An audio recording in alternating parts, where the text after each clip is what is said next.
มันต้องเขื่อนเท่าโบตามใจไพ่บ่พอใจแบบนี้จะตามน่ะนี่เราจะเอาต่อไปประธานเองสอนรุ่นที่จะดูเขาเจ้านะขั้นตอนอาจารย์ก็คืออาจารย์มาสามตัว BTC นี่คือเสื้อเดียวที่ใส่ก็คือสีดำป่ะ นี่ยังก่อน เสื้อ S3 เนี่ยอาจารย์นี่เรื่องว่ามันเป็น S3 ก็ S3 สดแดง แสดง คอนมันบริเวณ BTC 1 2 3มันเป็นมือเดียวอาจารย์ BTC มันคืออันS3 นี่ S3 มันมีอยู่3อันกันที่มันตัวนี้หมดเลย เพราะว่ามันเห็น3แต่ว่าเขาสิมาใส่สีแดง2ไม่ส่วนมันก็สิดูบ่ดีนะว่าไงใช่ เอ็นซ่าเขาคอยสลับเขา มันก็มันเป็นสลับสีดำ ค ก่ อ อย น ว่าใครจะได้ตัว มันเสียสีอยู่ ไม่ ที่ ต ต อ อน น นั้ นั้น น อันนั้นก็เสือกับสลับเขาแต่ อันนั้นก็ไม่แต่เพราะว่าเวลาเขาเป็นอาจารย์แล้วก็เขาเป็นคนมีความหูดิแสดงเขาต้องบรินกับคนที่มาความหมายคือเขาต้องให้วิชาที่เขาต้องไปทำได้นะความหมายคณะบดินน้ำเขาเนี่ยสภาพว่าเขาจะดินสอยเขาทันทีเขาจะตบหัวหลุดจางเขาทันทีเลยแสดงเขาต้องเขาจะเขาเฮ็ดยังไงนะS3เนี่ยเขาสอนให้ผู้หญิงแล้วก็ต้องเอาข้อมูลจากเขาไปใส่ให้ได้โดยไม่นี่มันเป็นเขาเป็นดินบ่ได้เขาดินเนี่ยเพิ่มเขาจะฟัง ครับเป็นผู้ เขาไปฟังเขาได้ไว้ทีมันต้องไปซ้อนเลยแม่ไปซ้อนเขาเลยก็ไปฟังเขาลงกระลางเลยทีแสดงมันต้องแบ่งกันได้บอกว่าแบ่งขันแบ่งตอนแบ่งระบบต่างๆทำให้มันต้องบอกปากก่อนเนี่ยคือผมเรื่องผมซ้อนผมขอแหลกมันดอกมันจะปากก่อนปากท่านมันดีมันจะ BTC ครับ BTC นี่ก็ NTP นี่เฮาเฮ็ดเป็นวิชาการหลอกเป่าเลยบ่อาจารย์หลอกไปเลยว่าทุกครั้งที่สอน BTC ต้องใส่ข้อมูลตัวนี้ทุกครั้งที่สอน NTP ต้องใส่ข้อมูลตัวนี้สิว่า เป้าหมายแบบนี้แต่อาจารย์สมัครผิวกันไหนผมเป็นยังคือเป้าหมายผมบอกตลอดเลยเป้าหมายตัวนี้เป็นมีเดอร์ผมก็ตลอดผมเลยบอกเราเลยผมมีแต่เป็นที่ตัวรักๆคือล็อกเป่าคือผมให้ข้อมูลมาเนี่ยตัวนี้ต้องล็อกไปบอกที่ผมให้ทั้งหมดนี่คือผมให้ไปล็อกตัวที่ซื้ออาจารย์สเปรินจะได้กระเดียวแต่ให้มันเข้าใจเรื่องของตัวนี้แม่คือ STP เห็นเป้าหมายเขาคือให้เข้าใจระบบที่ผมคุยเป็นกับอื่นในการสอนเลยแต่พวกกับก็ปีให้อาจารย์กลับไปเรียนเอาแต่ว่าข้อมูลตรงนี้เขาเป็นบ่ได้เปอร์เซ็นต์เป็นบ่ได้โคตรเป็นบ่ได้แต่จะสเปรินเนี่ยก็แล้วแต่ว่า บอกความหมายของผมที่ว่าหมายถึงว่า BC ที่1นี่สมมุติว่า BTC เนี่ย BC ที่1นี่คือสมมุติว่าอันรุ่นนี้เฮาหลอกเป่าสอนแบบที่4 BC ที่2หลอกเป่าสอนแบบ4 BC ที่3สอนหลอกเป่าแบบ4สิบัดนี้รุ่นที่ต่อมาเฮาก็ใส่ตัวเก่านี่หลอกเป่าตามที่จริงโคกสามมันก็หลอกอาจารย์แต่ว่าเขาสมัครดินได้เพราะเป็นยังเพิ่มดินต้องแต่งได้เพราะว่าบางทีคนมันบ่ได้คือกันคนบางคนมาหลอกนี่มันแบบนี้มันจังสิเข้าใจฝันหลอกนั้นไปว่ามันบ่เข้าใจเขาสิหลอกจังได๋กับบางอันเขาเสริมแต่เสริมตัวมันขาดบางคนเขาลงพื้นที่ไปแล้วมันยังขาดอยู่เขาต้องมาเติมในคอร์สอาจารย์บ่เป็นยังเขาสมัครผิวได้บ่เป็นยังดินโหลดคือ BTC เป้าหมายเขาคือสอนให้เขาสมัครยืนจับไม้ได้บ่ถึงขนาดเก่งดอกแต่ว่าเขาอยู่ได้แต่เขาโอเคแหละบัตร SCP ก็คือสอนให้เขาสมัคร SCP 1สอนให้เขาขายได้แต่ว่าอยู่ในระบบจังได๋เข้าใจระบบแต่ขายได้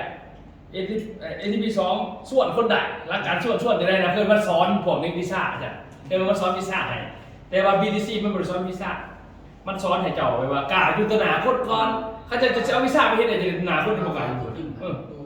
STP มันบอกเรื่องโครงสร้างของระบบเลย อืม ดีนะโครงสร้างระบบคือว่าเวลาลงไปสื่อสารจาก BTC แล้วลงไปสื่อสารต้องให้เกิดมินเบอร์เข้ามาเมมเบอร์เข้ามาคือตัวนี้มันสามารถที่จะเขามาเฮียนต่ออะไรอีกตัวนี้นะคือการสร้างทิปเห็นบ่มีอย่างตรงว่าออกซื้อทิปตัวเสือที่เก่าออกซื้อทิปเพื่อให้เขาลงไปมีโครงสร้างของเขาแล้วก็ดึงเข้ามาเฮียนคือเก่าอีกนะ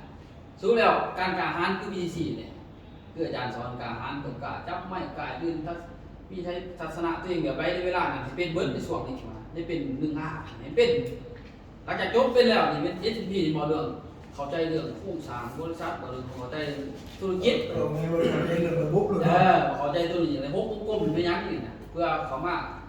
เปิดตาปานนั่นนี่นะตัวนี้นี่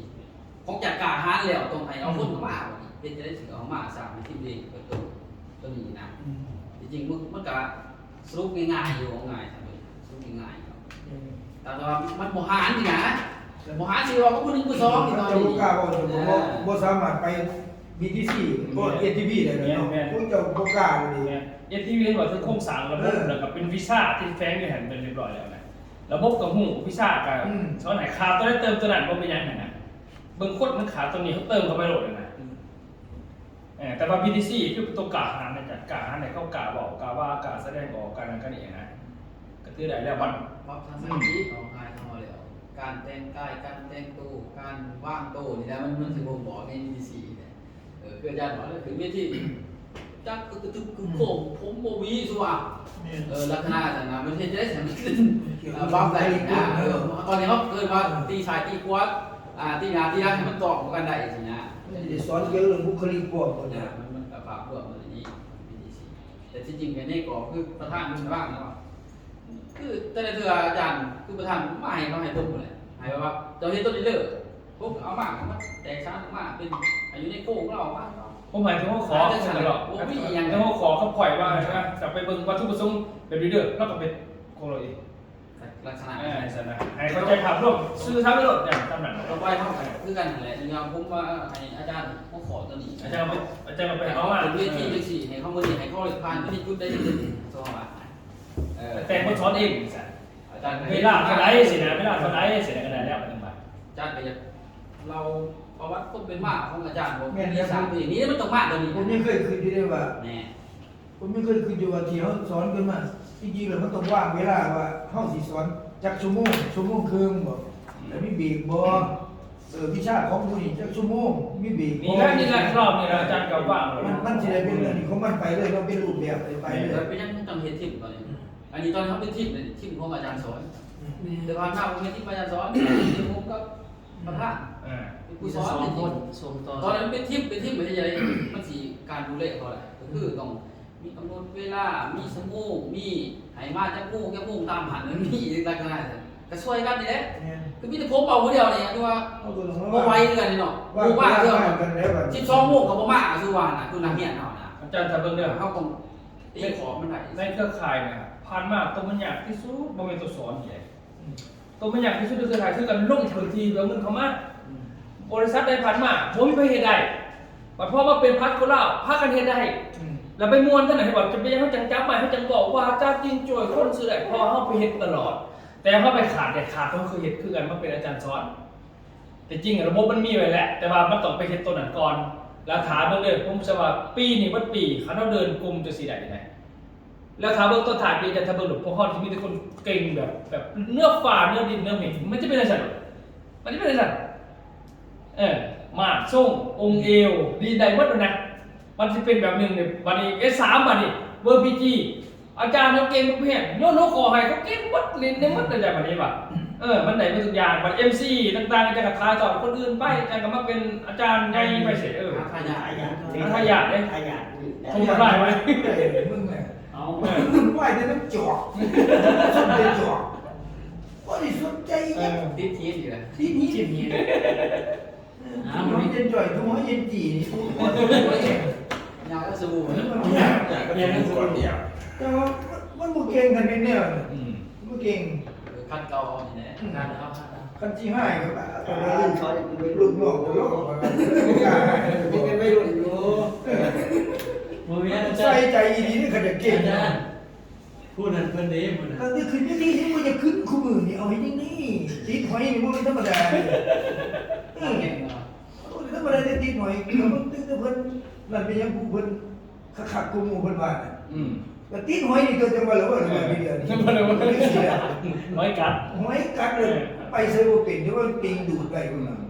โอ้ยพวกนั้นคือกันแบบโอ้ย เจ๊แก้วอะไรสวยมูไร นี่กับผู้นึงนี่ก็นั่งสิไปนำกันก็สิไปนำกันนี่อย่างคน คิ เดียวดดีนิดหน่อยนี่แหละ งานนำกันลงซองเลย เจ้าว่าเขาคุยกันนั่นเลย อันนี้เขาเวียกไปแล้วเขาเวียกเป็นเวียกไปแล้วนี่เขาเวียกเป็นเขาผู้ใหญ่แล้วเนาะ ใจเพื่อน แม่นด้วยเขาเวียกแล้วเขามีหยังเขาปรึกษากันอยู่แล้ว เอา อันนี้ มีอยู่ต้องมาเจาะงานที่คุณทราบ เอาหมดที่ยิ้มหมดเอาตรงนี้ยิ้ม ที่นั่งคุยกันอย่าไปเพิ่นมาซอยแต่คิดจะว่าเฮาสิไปคัดความสุขเพิ่นนี่ล่ะติ๊กนู่นนะ ต่อไปมันต้องมีฝึกเรื่อย ผมรู้ซะเราเพียงจบกับตัวนาทีผมสิลงมากินเขา เฮ็ดจังได๋ก็เพิ่นนี่บ่ขึ้นจอกแก้วสากอยู่ทั้งบุญนี่เดี๋ยวไปโอ้ตายเด้มันสิเกิดขึ้นมาจังซี่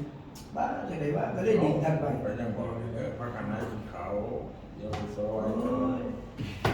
จังว่าหลงมันลืมเมื่อไรยังจะตีนี้ไป มองเขาเดียวเลย ลำบากเลยพวกใดๆเนี่ยลำบากเลยอันตรายรายการ อะไรนะ นั่นแหละ เนาะมีแต่ติซี่เนาะตามเวลาเนี่ยมีสอนเนาะ มันเอาว่าที่เขาสอนมันเอาที่เขาสอนอันนี้เลยกินมาเลยก็ได้ ตอนไหนเวลาไหน มันลองเอา